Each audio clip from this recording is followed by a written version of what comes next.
Welcome to Excel 2010 video number 31. Hey, if you want to download this workbook, Excel 2010 Statistics Chapter 3, click on the link below the video. Wow, in this video we got to talk about z-score. Now, last video we talked all about variation, but specifically we talked about standard deviation. Now, standard deviation and mean go together. And let's look at an example here.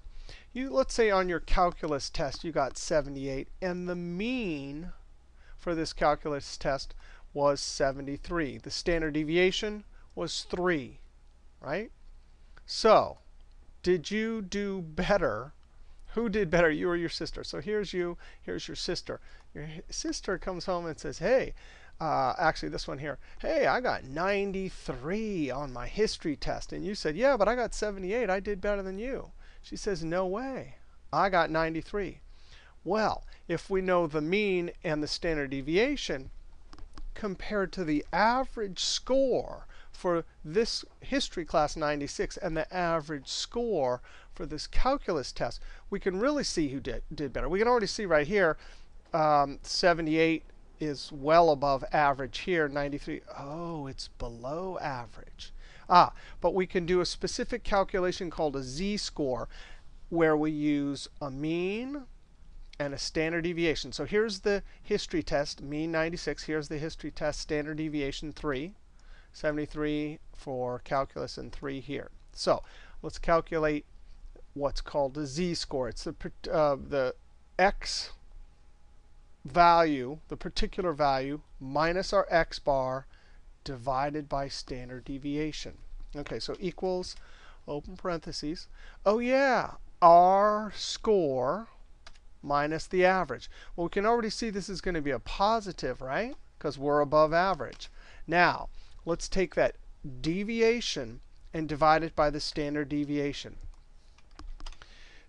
This is an amazing calculation that tells you how many standard deviations above or below the mean you are. Now, we can kind of eye this one, right? 73. If I added 3 to it and to go up, that would be 76. That'd be 1 standard deviation above. From 6 to 8 is almost, to 2 standard deviations. So you did pretty well, well above average. And more specifically, you say I did 1.67 standard deviations above the mean. So the z is always going to tell us how many standard deviations above or below the mean. Now let's do your sister's history score calculation. I'm going to say equal the particular x minus the mean. And I forgot I have to put that in parentheses because we have to force that subtraction to come before division. Now this one we can clearly eye. If 96 is the average, the mean, and your score is 93, and the standard deviation 3, you did exactly 1 standard deviation below, right? So you're below average in this particular test. And of course, we get -1. So the correct way to interpret z is number of standard deviations above or below. In this case, -1 standard deviation below the mean. This is a very useful measure. It is the number of standard deviations above or below, but it can be interpreted as a measure of relative location of the item in the data set. Now, there's also a standardized function. I tend to like to do the calculation here because it clearly shows you the meaning of this, right? How many standard deviations above or below. But you can use your standardized. And there's an x. That's our particular x, comma, and our mean. There's our mean, standard deviation. And now I can copy this. These are all relative cell references. So I can copy this and paste this right here because these numbers are in the same relative position. Now let's do another example right here. Let's say Joe. Joe's score was 80. On the calculus test was 73. Let's find out what the z-score is for Joe. Equals, open parentheses, the particular value minus the mean, you can already see what is the z. It is 0. This means 0 deviation from the average score, our mean calculation. But we'll go ahead and finish this off, divided by our standard deviation. So z means, boom, you're exactly right on the mean. This person's, so your calculus score, well above the mean. Your sister, a whole standard deviation below. Now, actually, there are some notes up here. In particular, when z is greater than 0, you know the actual value is greater than the mean. When z is less than 0, we know the x value is less than the mean. And when it's right on, the value equals the mean. Now, we want to look at two important applications of z-score and of how values fit into the distribution. We're going to go over to the sheet Chebyshevs, and I never can pronounce it right. Let me zoom in a little bit.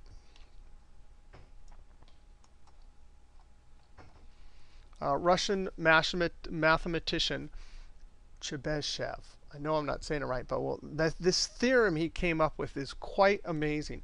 Allows us to make statements about the proportion of data values that must be within a specified number of standard deviations, right? So if we say specified number, that means is it within 1 standard deviation, 2 standard deviations of the mean. For example, and with this theorem, we'll be able to make statements like 82% of the students must have a test score between 58 and 82. Now, here's our rule. Let's look at a slight interpretation of the rule, and then we'll come up and look at the math for it. The real power of this theorem is it applies to any data set regardless of the shape of the distribution. In just a moment, we're going to learn the normal or empirical rule that's for bell-shaped distributions. But not all distributions are bell-shaped, that's for sure. So that's where this rule comes in. We can say things like at least 75% of the data values must lie within z-score of 2 standard deviations. And it's quite easy. We'll do this in just a moment. We'll calculate, given our sample mean of 75 and a standard deviation of 5, we can easily figure out, add 2 times 5 to this and subtract it, and that'll give us our upper and lower values. And then we can say between those two values, 75% of the values should occur. 89% within 3 standard deviations, 94% within 4 standard deviations. So let's go ahead, and in just a moment we'll use this rule. This is to find the actual proportion given a z. But let's just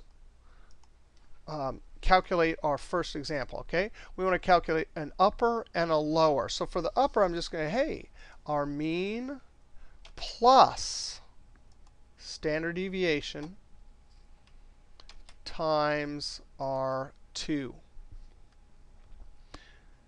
Enter. 85. So that's the up. Oops, that'll be the subtraction. We'll subtract this. That means just 5 times 2, right? That's the lower end, and then the upper end will be, hey, 75 plus standard deviation times 2, right? And so you say at least 75% of the values must lie between 65 and 85. This is plus or minus 2 standard deviations. Similarly, we could do our calculation here. Subtract standard deviation times 3. So 60 is our lower, and our upper is going to be, hey, the x bar plus our standard deviation times our 3 standard deviation. And so there it is. At least 89% of the values will lie between 60 and 90. So up here, we just had kind of our rule, our straight rule. Here, we calculated the upper and lower values given an x bar and a standard deviation.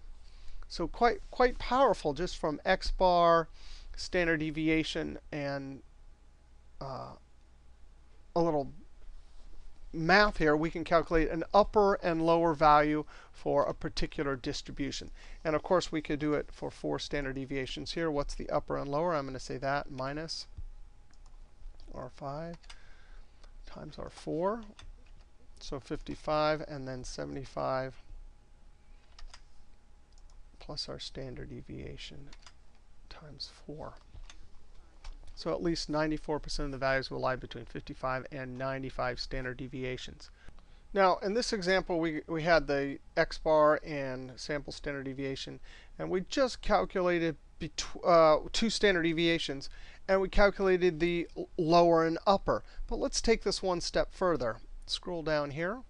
So here we calculated the 2 ends, the lower and the upper. Down here, we want to start with a lower and an upper. We want to calculate our z.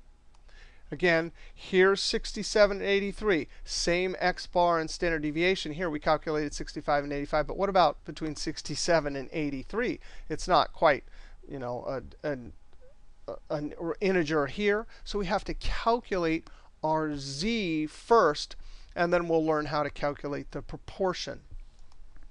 Our z, oh yeah, particular value minus the x bar. And I'm going to lock this one, divided by our sample standard deviation. Unlock that one. OK, so this will give us our z. And there it is. We have lower and upper 1.6. Now we want to figure out the proportion of values that lie between these two. So we got to come up here, and here's our rule. At least 1 minus 1 divided by z squared of the values in any data set will be within z standard deviations of the mean, where z is any value greater than 1. All right, so this is going to give us the proportion, and the only input we need is what? A z. So that 1.6, we'll slap it in there, and it'll tell us the proportion. So you ready? Equals 1 minus, and then 1 divided by our z squared. Now, it doesn't matter which z we use because it's going to be squared, right? All right, and the order of operations will work fine here. We don't need any parentheses because guess what gets done first? Exponents, then division, and then that subtraction, which is exactly what we want. And so at least 60.94% of the scores must be between 67 and 83. Now let's look at another example. I'm going to scroll down here just a little bit. All right, according to the theorem, at least what percent of any data set will be within 1.8 standard deviations of the mean? Remember, 1.8 standard deviation just means our z-score. Well, we can calculate that proportion or percent. Here's our 1.8. We just plug it into our formula. Equals 1 minus 1 divided by z squared. So shift 6 caret 2. According to this theorem, at least 69.14 of any data set will be within plus or minus 1.8 standard deviations of the mean. So that's pretty useful theorem. Given a lower and upper, we can calculate some percentage and say within these limits, we're pretty sure that this proportion of numbers will occur. Let's look at another rule, the empirical rule. We're going to come over to the sheet empirical rule. Empirical rule for data having, a bell-shaped. Now, before I jump into this rule, I want to actually download a different workbook. I'm going to go over to our website, and you can click on the link below the video too.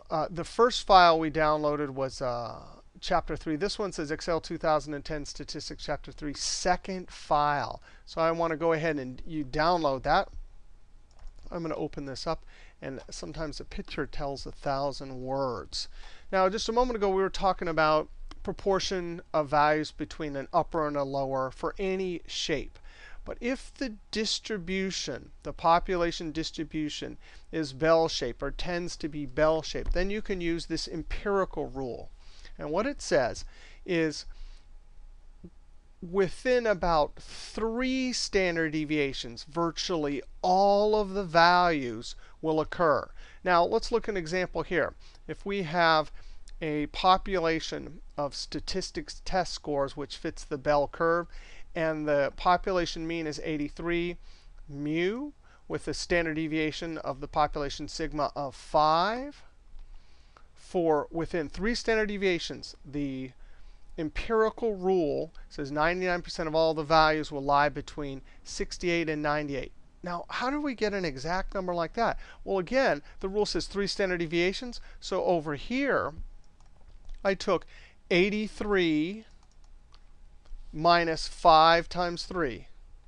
That's the lower end. The upper end, I took, 83 times 3 standard deviations times 3 standard deviations times our actual sigma.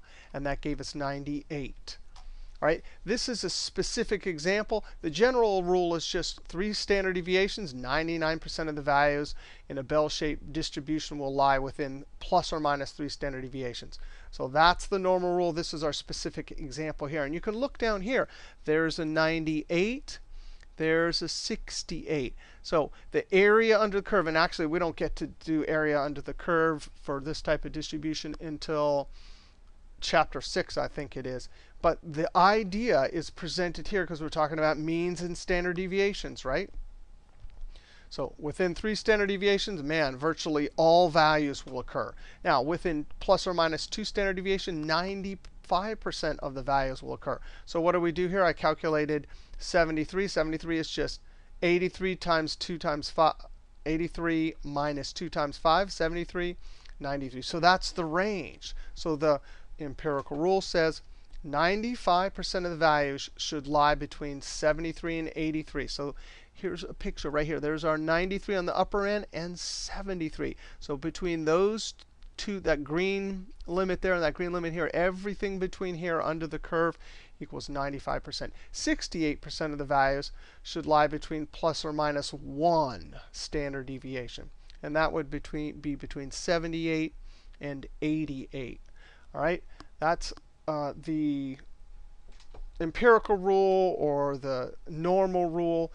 In this chapter, we're in chapter 3. All we're going to be expected to do is, given this rule and the knowledge that we know it's a bell-shaped distribution, be able to calculate a lower and an upper. Let's go back to our other workbook and look at some examples. I'm going to go to the sheet Bell 1.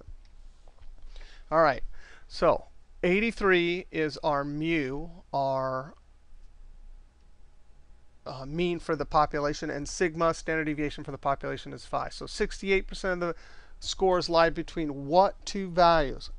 When you see that 68, you automatically say, OK, that's 1 standard deviation. That's our rule right there. So you say equals, oh, well, it's 83 minus, and this is 1, so I'm just going to minus the standard deviation. The upper value would be 83 plus. And then you can say approximately 68% of the values lie between 78 and 88.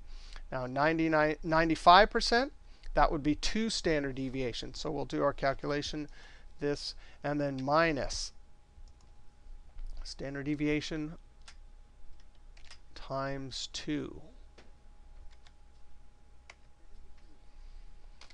The upper, there's our mu, our population mean, plus standard deviation, sigma.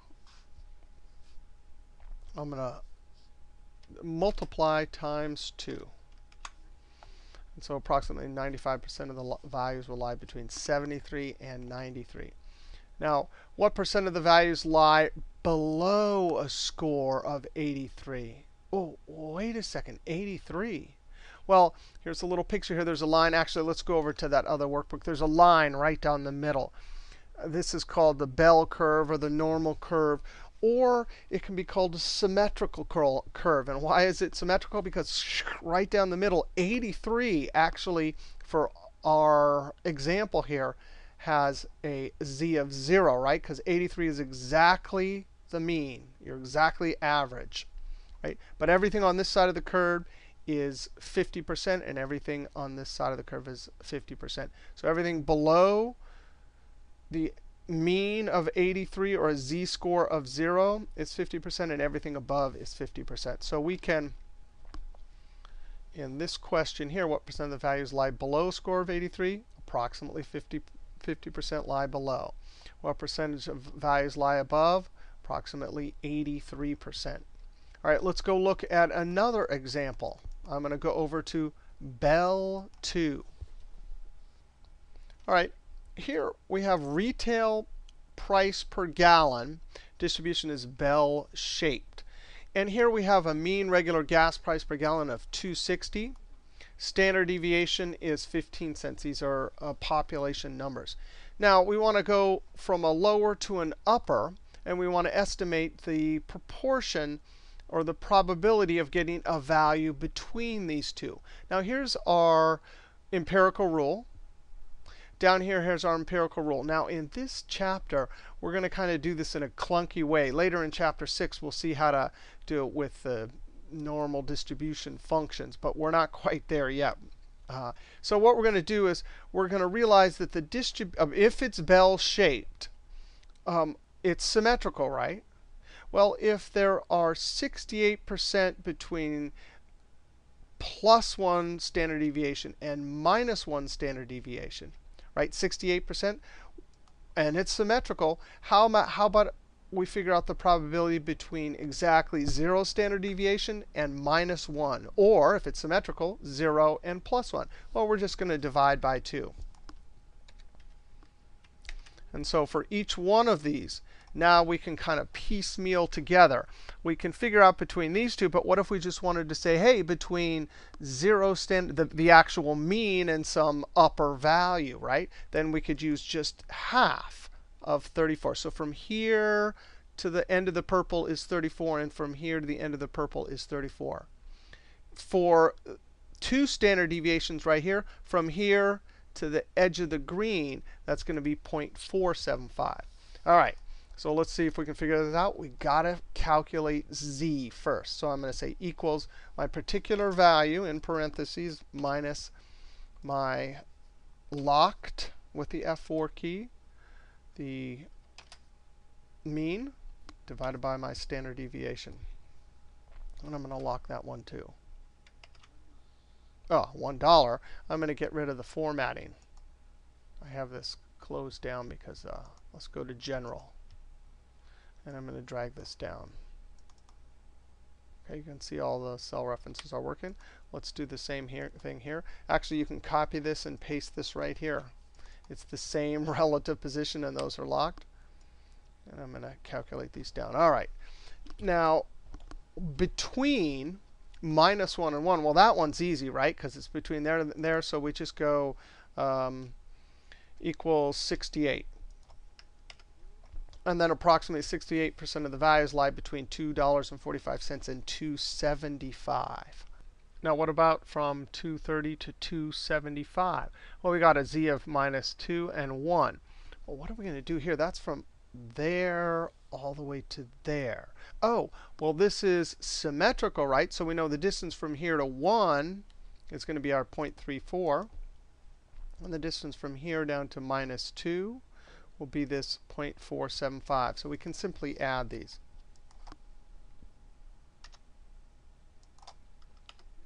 And so approximately 81.5% of the values lie between 230 and 275.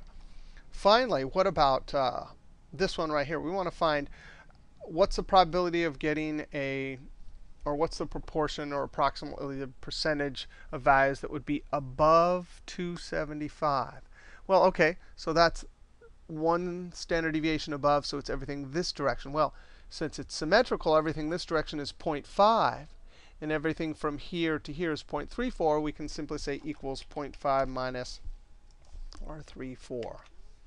Now, why is this all important? Here in chapter 3, we're just seeing this for the first time. But later, we'll see for something like this. If you go out and take a sample and find a value that's above 275, you can see that the chances of getting a value up there are pretty low. Not only that, but if you go out and take a sample and get between 245 and 275, since 68% of the values lie between these two values, then it would be pretty reasonable that that sample was representative of the population parameter. All right, so just in an introduction here to the empirical rule. One last tab we want to look at. Let's do one more example with doing the empirical rule and the theorem that I don't know how to pronounce. Okay, so if a distribution of weights for a lettuce filling machine are normally distributed, bell-shaped, with a mean of 13 ounces and a standard deviation of 0.1 ounce, what percentage of values would lie between two standard deviations? And what are the low and high values associated with that, the percentage? All right, well, two standard deviation, we're just going to use the empirical rule 95%. The lower value, oh, here's our mean minus 2 times our standard deviation. Now I'm going to hit enter. Actually, I could have, anyway, enter. So 12.8. So that's below our 13 ounces equals, and this one is 13 plus that times that. Standard deviation times our number of standard deviations, or z-score. And because the distribution is bell-shaped, we can say that approximately 95% of values should lie between 13.2 ounces and 12.8 ounces. Now, let's do that same example, but let's say we don't know anything about the population distribution, so we don't know if it's bell-shaped. Now, machines that are filling things usually tend to be bell-shaped. But let's go ahead and calculate using our theorem here. OK, so our lower value, well, we still do the same thing, equals 13 minus standard deviation times 2z's, 12.8. It's going to give us the same number. Oh, the same number, but we'll have a different percentage here. So this one is plus on the upper end, this times this. And actually, we probably should have calculated this. We can do this over here, equals 1 minus 1 divided by, and we know our standard deviation, right? That caret 2. And so that gives us our 0.75. So we can actually, given a certain number of standard deviations and no knowledge of the shape of the distribution, we can calculate our proportion. But the difference between these two, comparing and contrast, is here we're using the empirical rule, right? It's bell-shaped, so we can be a lot more sure between an upper and lower value. Here we don't know anything about the shape of the distribution, so we are less sure. Our statements about this upper and lower are less sure. We say, well, OK, about 75%, whereas up here we'd say about 95%. All right, so we did a lot in this video, mostly centering around z-score and distributions and looking at our empirical rule and our theorem here. All right, see you next video.